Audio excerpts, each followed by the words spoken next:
क्या इलेक्शन के टाइम में ही प्रशासन की नींद खुलती है या ऐसे पहले भी संज्ञान में रहती बातें हैं? आएंगे अच्छे दिन, आएंगे, ये अच्छे दिन कब आएंगे? समस्या मेरी नज़रों में सबसे ज़्यादा जो समस्या है कॉलोनी वासियों की, वो बिजली की है। विधायक जी, सांसद जी और जिला अध्यक्ष जी को इन पे ध्यान देना चाहिए। ने भी ये कब्जे करे बैठे हैं, अपनी कमर कस लें, इन पे सबन पर जो FIR होगी। बगैर में जो चोटपुर कॉलोनी है, लेकिन हमारा नोएडा में कोई सुनवाई नहीं है। एक दूसरे की टांग खींचते हैं, वो गलत लोग हैं। 70% हिंदू समाज को छोड़ दिया गया है, ये कौन सा नियम है?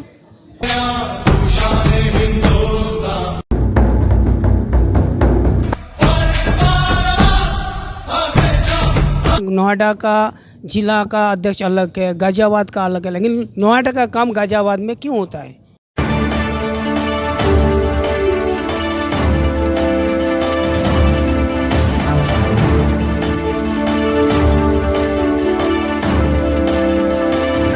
नमस्कार, आपका पुनः स्वागत है NTR हलचल में। जैसा कि देख पा रहे हैं, हमारे यहाँ पे ग्रामीण क्षेत्र के सारे यहाँ पे जो है प्रबुद्ध यहाँ पे मौजूद है। थोड़ा आज हम लोग यहाँ पे जो ग्रामीण की जो मूलभूत जो समस्या हैं उनको थोड़ा हम लोग यहाँ पे चर्चा करते हैं कि आखिर में जो बेसिक जो समस्या से लोगों को आखिर में वंचित कब तक रहना, उनके बारे में क्या। प्रधान जी, ये आपके बहलोलपुर को एरिया की जो आसपास सटे बहुत सारे कॉलोनियाँ बसी हुई है और काफ़ी लोग अपेक्षा करते हैं कि जब वहाँ का डेवलपमेंट हो रही है तो हमारे जो कॉलोनियों के जो कि बहुत दयनीय स्थिति है वो भी काफ़ी इंतजार, काफ़ी आशा करके, उम्मीद करके आप लोगों के साथ साथ वो भी चल रहे हैं। आपके जो भी सहयोग होता है, जो भी वोट वगैरह जो है, जहाँ आप लोग आपकी सहमति है तो वहाँ पर लोग बराबर वोटिंग करते हैं और काफ़ी ग्रामीण वाले लोग आपसे अपेक्षा रखते हैं कि भाई आप लोग बड़े भाई के साथ में हमारा कुछ सुधार हो। तो क्या उसमें कितना % आपको सहमत है और अपना क्या विचार रखना चाहेंगे आप? नहीं, जो कॉलोनी में लोग रहते हैं वो भी हमारे साथी हैं, हमारे भाई हैं, हमारे प्रदेश के हैं, हमारे देश के हैं।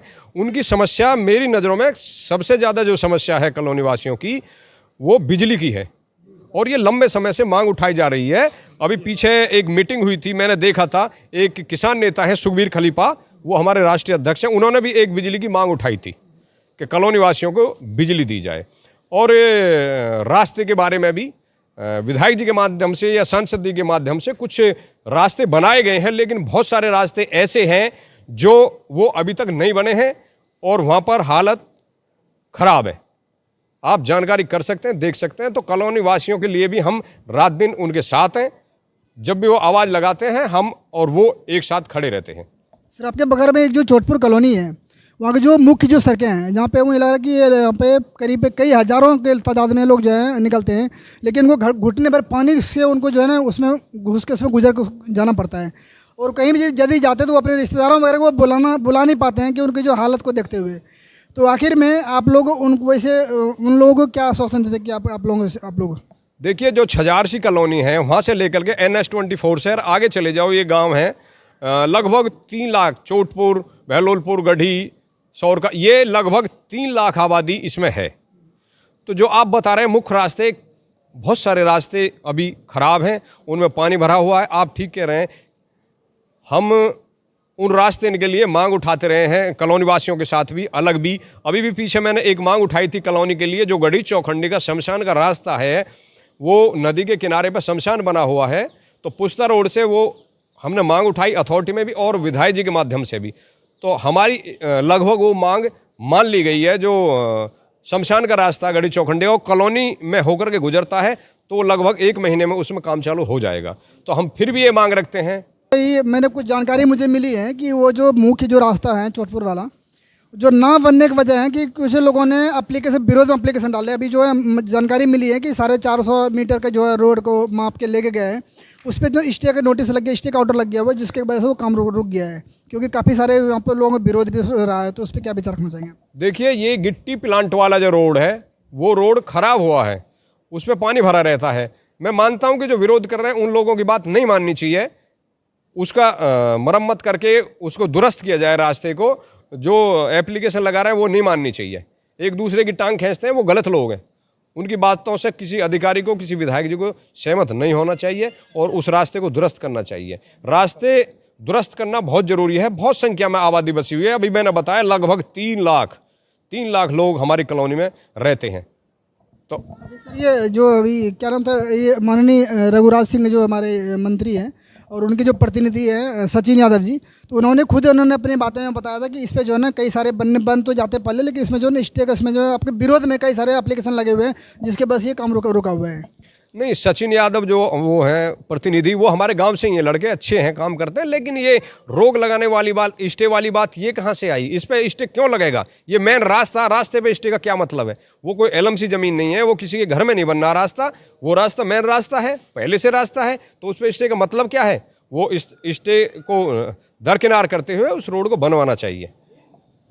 तो ये अच्छा, ये तो कब से उम्मीद किया जाए कि प्रशासन इस पे संज्ञान लेंगे, और इसका क्या इलेक्शन के टाइम में ही प्रशासन की नींद खुलती है या ऐसे पहले भी संज्ञान में रहती बातें हैं? नहीं, कॉलोनी में विधायक सांसद जी के द्वारा काम हुआ है, लेकिन जो रोड बाकी हैं उनकी उम्मीद जताई जा रही है 1 महीने 2 महीने के अंदर अंदर हमें उम्मीद है कि ये काम होंगे। यही हम अपेक्षा रखते हैं विधायक जी से। कि जो गिट्टी प्लांट वाला जो रोड है उसमें करीब जो लाखों की तादाद में जो है डेली लोग निकलते हैं, आखिर में उनके जो अच्छे दिन के जो हम अपेक्षा करते हैं अच्छे दिन आएंगे, ये अच्छे दिन कब आएंगे? देखो, अच्छे दिन तो आएंगे, जो पहले वहाँ ईंट या आरसीसी नहीं है, वो आरसीसी भी शायद वहाँ बिछी हुई है, और मकान ऊंचे जैसे बन जाते हैं तो जो पानी भर जाता।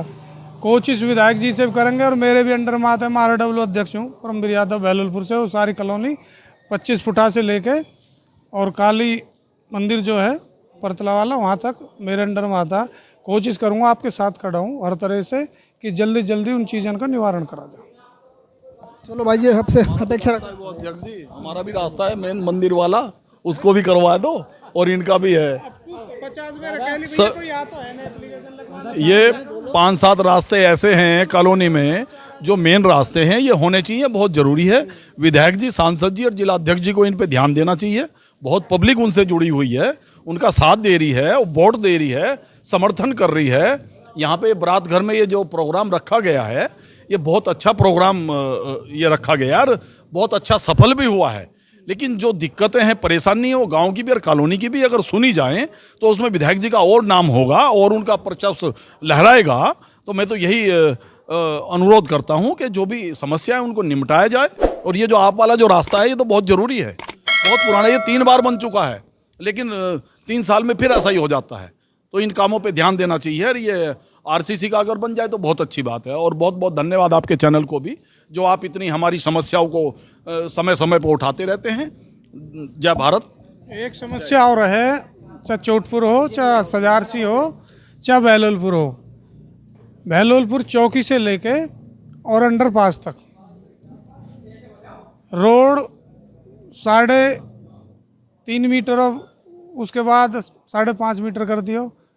उस पर अतिक्रमण इतना कर रखो आदमी, नो ठेली जो भी जिस पे है सिस्टम, वो जाम लगा रहता है 24 घंटा। उसको निवारण जल्दी जल्दी होगा, और मैं ही करवाऊंगा उसको निवारण। जितने भी ये कब्जे करे बैठे हैं, अपनी कमर कस लें, इन पर सबन पर जो FIR होगी, मैं कह रहा हूँ इसे, या अपना समाधान पहले ही करके ये वहाँ से अपनी जगह खाली कर दें। विशेष एक बात और है, जो कि हमारा नोएडा का जिला का अध्यक्ष अलग है, गाजियाबाद का अलग है, लेकिन नोएडा का काम गाजियाबाद में क्यों होता है? ये भी सवाल है। हाँ, ऐसे भी है। हमारा 25 फुटा से बैक साइड में जो है वो गाजियाबाद के अंडर में पड़ता है, लेकिन हमारा विधायक जी की, सांसद जी का, और हमारे उससे 2014 में बिमला माथुम जी था, सबकी बोर्ड लगा पड़ा है। और नोएडा का काम तो हमारा उधर हो जाता है, लेकिन गाजियाबाद वाला, क्या आपको फंड वहाँ का नोएडा का है और काम गाजियाबाद में हो? क्योंकि गाजियाबाद के विधायक वो लोग कुछ नहीं कर रहे हैं क्या? गाजियाबाद की भी जिम्मेदारी यहाँ की विधायक है। दोनों कर रहे हैं, गाजियाबाद वाले भी कर रहे हैं और नोएडा वाला भी कर रहे हैं। हमने देखा है ऐसी, क्योंकि जब वेरिफिकेशन हमने शुरुआत किया था, वोटर कार्ड भी हम लोग जब बनाया था 2012 की 10 में, तभी हम वेरिफिकेशन किया था, वो गाजियाबाद के अंडर पे। लेकिन वो काम हुआ कैसे? आर्याभाट स्कूल के सामने जो है वो गाजियाबाद के अंडर पे है, लेकिन हमारा नोएडा का में कोई सुनवाई नहीं है। कम से कम 100% मैं बता रहा हूँ, 100% हिंदू समाज, अभी पूरे देश में हिंदू मुस्लिम का ये मुद्दा चल रहा है। हाँ, हिंदी राष्ट्रों की कहानी ये है, तो हिंदू समाज कम से कम 100 में से 25% जो छोड़ के 75% हिंदू समाज को छोड़ दिया गया है। ये कौन सा नियम है? होना चाहिए ना। तो अभी हम लोगों ने यहाँ पे काफ़ी लोगों से वक्तव्य लिया, और जैसा कि उनका कहना था कि भाई यहाँ पे जो हमारे नोएडा क्षेत्र का जो फंडिंग वगैरह होता है, उसको जो है यहाँ पे डेवलपमेंट कार्य जो है ये गाजियाबाद में किया गया। और इस तरह के जो है थोड़ा कुछ गतिविधि जो हो पाई जा रही है उस पर थोड़ा जो है ना जांच पड़ताल करने का ये तो विषय है। बाकी आप लोगों का इस विषय पे क्या कहना है, अपना अनुभव जरूर हमारे साथ में साझा करें।